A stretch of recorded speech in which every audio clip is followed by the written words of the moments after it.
Welcome to the new video. Actually, here in the last video we have seen the how the nucleation happens, and from the nucleation how the crystal growth and how it will be how a fully fledged crystal will develop. And among this, the nucleation is the most critical one, and the nucleation consists of two types, that is a homogeneous and a heterogeneous nucleation is there. And in this present video we will see the various energetics of this homogeneous nucleation. Okay, to begin with, we have the phase transformation, and the phase transformation is done or developed by two stages. The first one is a nucleation. Here the formation of a new phase will develop, that is the first nucleus will be developed, or first phase change.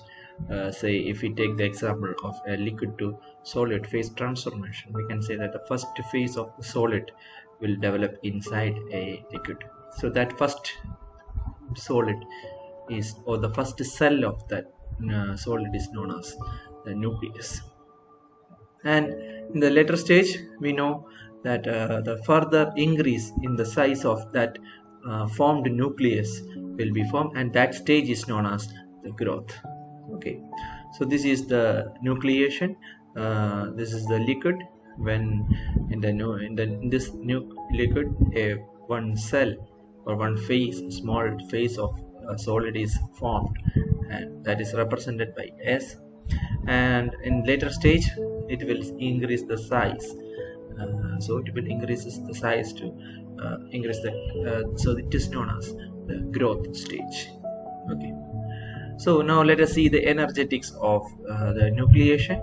So to begin with, we will first deal with the homogeneous nucleation.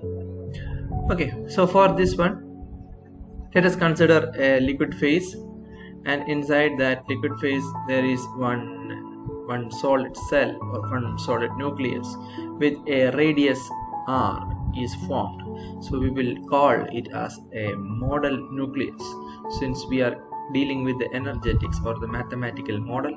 So we will call it as a model nucleus with a radius r. So Gs is the Gibbs free energy per unit volume of a solid. So if I want to sell, in the later videos we will see what is Gibbs energy. So for the time being, just understand that it is the amount of energy required to have a chemical reaction. So the Gibbs free energy, Gs, is the Gibbs free energy per unit volume of a solid.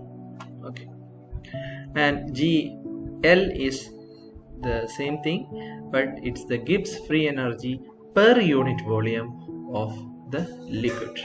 Okay, so now considering the two the density, we will have an assumption that the density of the solid which is formed here, okay, will be same as that of the liquid. So some amount of liquid is transformed to solid, so the density of that solid formed will be same as that liquid which is replaced. So with that assumptions we are moving, or in other words, the volume change on this transformation is very negligible, or there is no volume change is there. Okay, so delta Gf is the free energy due to the formation of the solid ball of radius r in the liquid. So in this process a solid is formed from a liquid, so that free energy change happened is represented by delta Gf. Okay, so delta Gf we can write mathematically as 4 by 3 pi r cube of the solid. For 4 by 3 pi r cube is the volume of the sphere multiplied by the free energy per unit volume of the solid, that's Gs. Okay, minus 4 by 3 pi r cube is the volume of the sphere into the free energy change of the free energy per unit volume of the liquid. So this will gives the net free energy change. So now let us see the graph. If we plot a graph with the free G gives free energy to the temperature, we can see that there is a like the liquid will follow this graph and the solid will follow such a graph, and both the conditions will intersect both the graphs will intersect at a point at a particular temperature where the melting will occur. That means at this side of the thing, like this side, it will be solid, and after this it will be liquid. Okay, so Tm is the melting point, and let us imagine that our point lies within the melting point or within the Tm. Okay, we are considering a point P or a temperature at point T which is inside the melting point.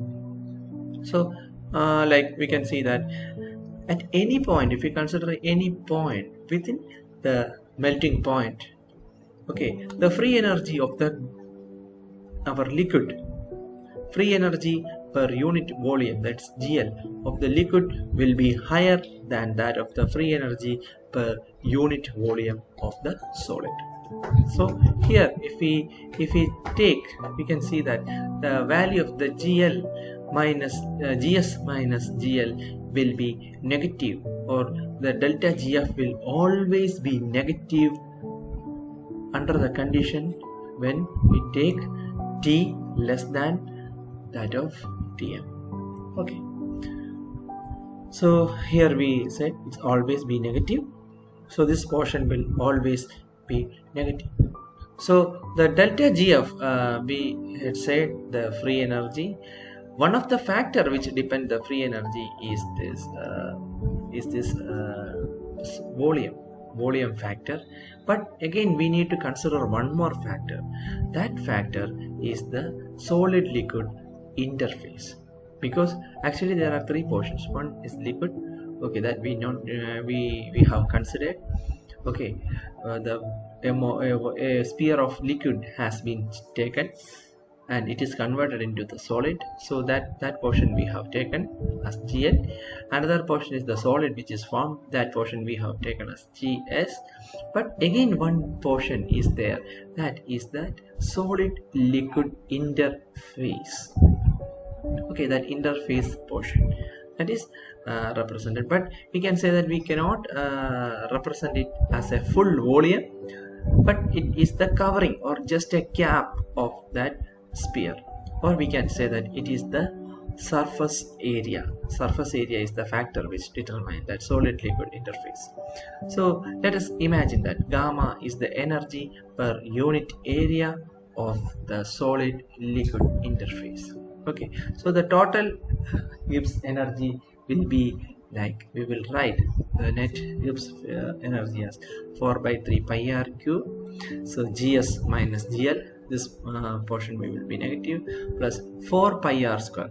So 4 pi r square is the surface area of a sphere of radius r multiplied by the energy per unit area of the solid liquid interface. So this portion will always be a positive and this portion will always be negative. So now let us draw a curve with the energy delta GF versus the R. If R increases, what will happen to delta GF? Okay, we already have seen there are two components. First one is the surface area and next is the volume component. We can see that the surface area component since it is always positive, we can understand that it will always increase. So it goes on increasing. But here, as R increases, okay, as R increases, this factor will goes in a negative direction. Okay, so the 4 by 3 pi r cube will go in the negative direction, and in between, if we draw the delta GF, we can see that at a particular point it will just increase, and at one point it will reach maximum and it will come down. So if you have any doubt, I recommend every one of you to take a MATLAB and just try to plot. You will get this curve. These three curves you will plot. First you plot independently this one, second you plot independently this portion, and this part you can all together you can plot, then you will get such a curve. Okay, so there is a point at which there is a particular radius, okay, will be there at which the Gibbs free energy will be maximum. Okay, or this free energy change delta GF will be maximum. Okay, so that is the R star. We will take that R as the R star. Okay, or we will call it as a critical radius.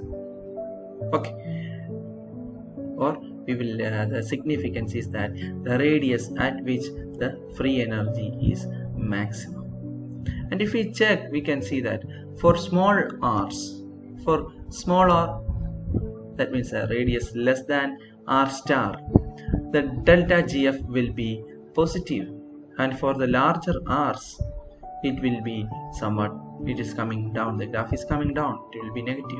But more significantly, this highest point is the r star, it is the critical radius. Now let us see what will happen at critical radius.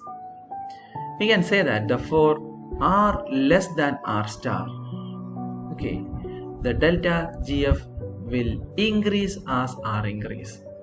Or here let us see what will happen is that as r less than, let us imagine our r is here, and as r moves towards the r star, we can see that this factor is increasing, or the delta GF is increasing. And here we can say that if in this situation the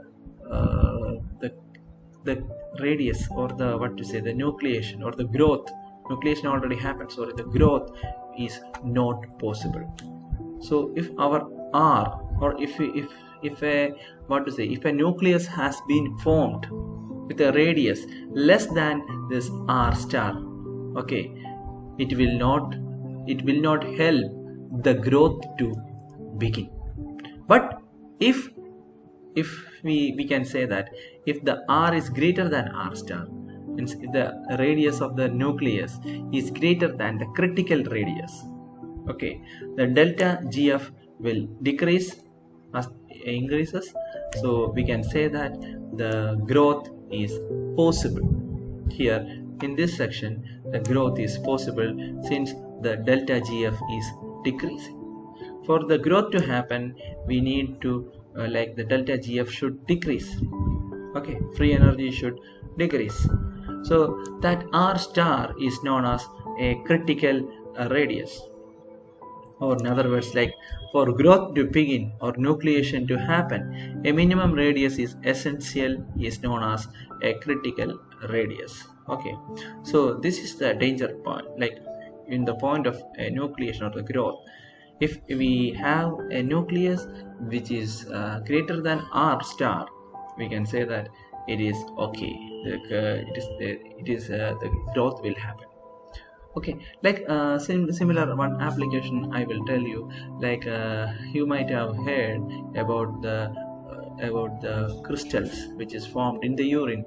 Okay, so in the crystal structure, like crystal, if it should grow, there also one condition is like it should be greater.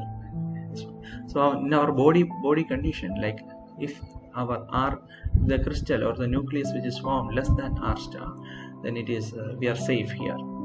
Okay, but if r star is higher than, r is higher than the r star, then we are under risk.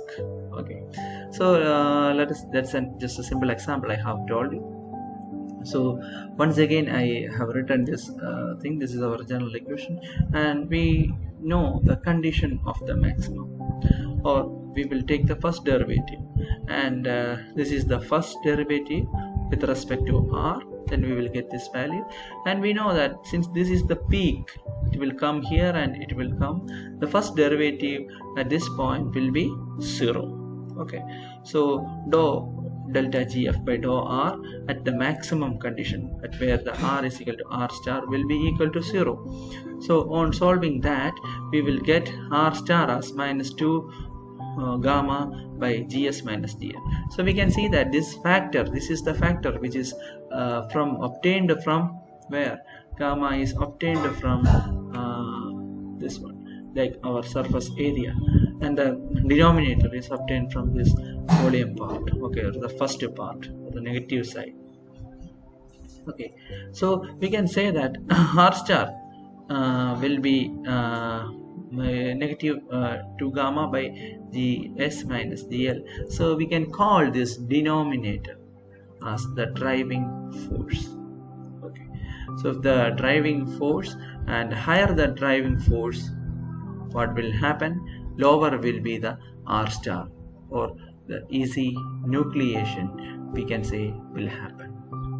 Or the gamma is the surface area component, or the energy, and it is an obstacle. It will retain as an obstacle for the nucleation, or a barrier as a nucleation. We will call it as a barrier.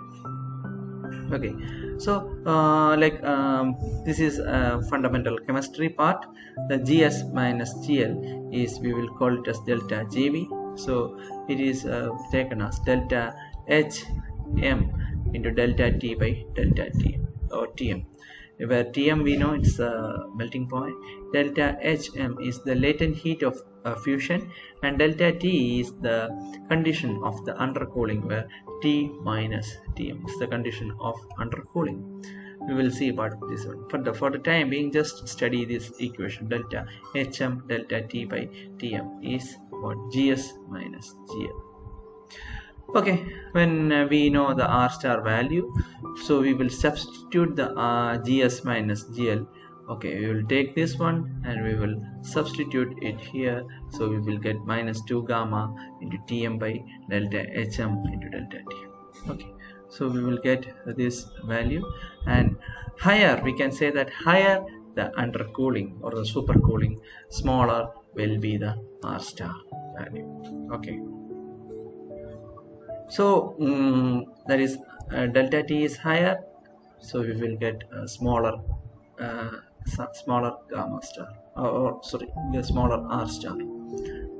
So we will see what is a supercooling condition. Supercooling is a process of lowering the temperature of a liquid or a gas below its freezing point, okay, without becoming it as a solid. Okay, so we will like we have seen in the previous video how a supercooled water behaves, and like if we remove the impurities, we can cool it below 0 degrees Celsius or below minus 4 degrees Celsius. So, and we can move it to minus 35 degrees centigrade. So that's all for this one, and in the next video we will see the kinetics of a heterogeneous system. Thank you for the attention.